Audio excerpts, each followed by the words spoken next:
Welcome to Total Training's Adobe Dreamweaver CS5 Essentials.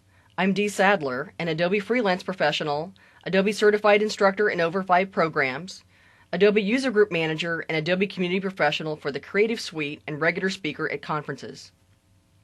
In this Essentials training, we'll learn how to start from a flowchart to wireframe to designing and working with CSS. We'll add interactivity, use templates, and learn how to test and publish your site. We'll start by learning the environment in Dreamweaver before we create our first site. The very first time you open Dreamweaver, you might end up with a little dialog box that asks you to define a site. You can just click Cancel out of there. We won't be defining a site right at this very moment. Now you'll be able to see your Start screen. Your Start screen is a place that you can open a recent item. You're going to be able to see 10 of your most recent items from here so that you can quickly just click on it and open the file back up again. You can also open an item from here. You can create a new HTML, Cold Fusion, PHP, CSS, and even create a new Dreamweaver site from right this very window. You can also take a look at the top features in video form of Dreamweaver CS5. But let's go ahead and take a look at an actual file so we can take a look at our panels. I'd like you to go to your File menu. We're going to go to Open. And in your project files, in your Chapter 1 folder, there's a file called dwenvironment.html, and I'd like you to open that.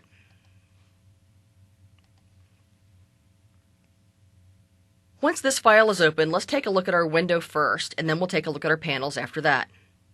The very first thing that we see in the upper left-hand corner are 3 buttons. We have a code view, so that you can work in just the code if you're more comfortable with that. We've got a split view. Split view is highly recommended because you can see both the code and your design view all at the same time. The design button does just that, let you work in just the design view. The next button over we have is our live code. Our live code lets us see JavaScript working in our page. If we had some spray elements that we wouldn't be able to see normally, when we see it in live view, in conjunction with the live view button, we would be able to see the code changing in our code view as well. Now the inspect button is a brand new button that we have for CS5. I'm going to go ahead and have you click on the inspect button. When you're in the inspect button, you're able to see live view as well. When I roll my cursor over an element on my page, I'm going to be able to see the padding and the margins for that particular element. This is especially helpful in making sure that we are managing our CSS properly. So for instance, if you have a little extra spacing in an element on your page, you're going to be able to tell exactly what the problem with that spacing is and with the inspect button. Go ahead and turn that off. And the live view off. Now we have a browser button. So if I want to actually see my page in a browser instead of just in my window right here through live view, I can open up a browser. My visuals is my next button over. That allows me to see whether I want to choose to see my table widths or my layout backgrounds for my CSS, etc. I get to choose which things I would like to see and which things I don't. Next over is our title button. Our title button is very important with Dreamweaver. Dreamweaver allows you 3 places that we can title our document. You don't want to end up with an untitled document in the end, so we always suggest that this is the very first thing that you do is title your document when you first open up your page. My final button with my little arrows is making sure that I can upload my file and download files from the server. But we won't be doing that just yet. So now just click on your page to deselect your text.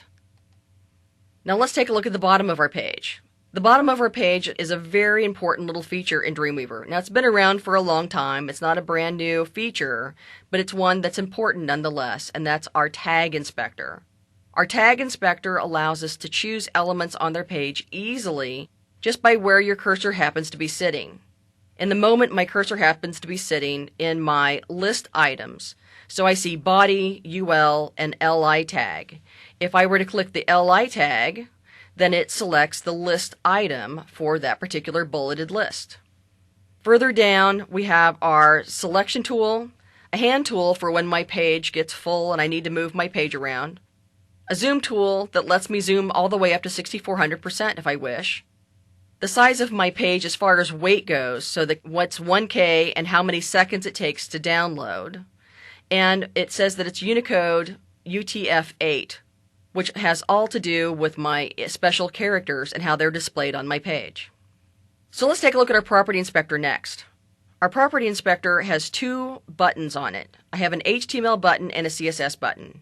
Depending on what I have selected on my page, my Property Inspector changes to reflect the options for that particular element. At the moment, I happen to have some text on my page, so I see my formatting, I have an ID, I have a class, I can make a link if I need to, and just a few other features here. If I take a look at my CSS button, I see that I have a targeted rule for my LI tag, and I can always choose a new CSS, or I can see my cascade from here. I can edit a rule from here, and I can see my default font and the size of my element that I have on my page. Next, let's take a look at our panels and our workspaces. If you're familiar with other Creative Suite applications, you might also be familiar with being able to change your workspace.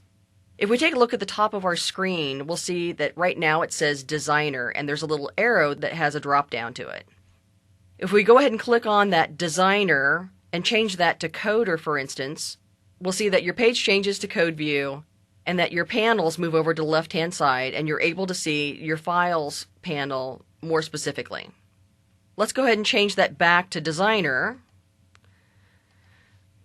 and we'll see that if I click up here, I also will see underneath all of my different workspaces that I can reset Designer, I have a new workspace, and I can manage workspaces.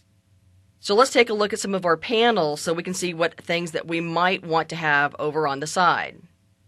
If I take a look at my window menu, I have all of my panels available. So even ones that we have over there already have a check mark next to them. So for instance, if I'd like to see my behaviors, I can have that added over to my panels on the right-hand side. And if this is how I like to work, then I can come back up either to my window menu or where it says Designer at the moment. And I can pull down to Workspace Layout and New Workspace, and I can just name it. Say OK. And now the next time I make changes, this is available to me in my drop-down as the very first thing.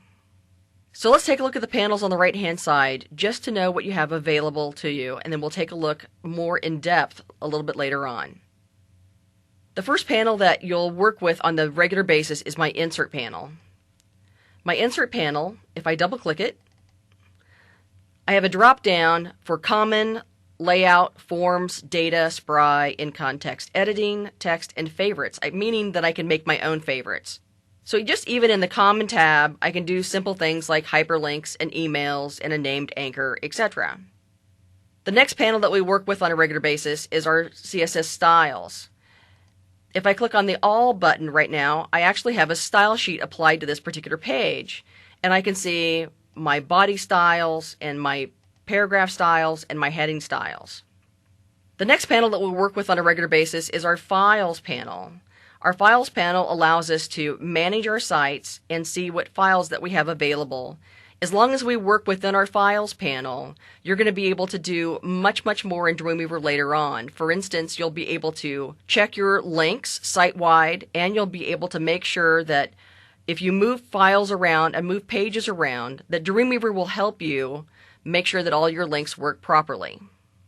The Assets panel is a panel that we will also work with on a regular basis. It's a place that we can see all of our images, we can see all of our colors, links, flash files, video files, templates, and library items as well.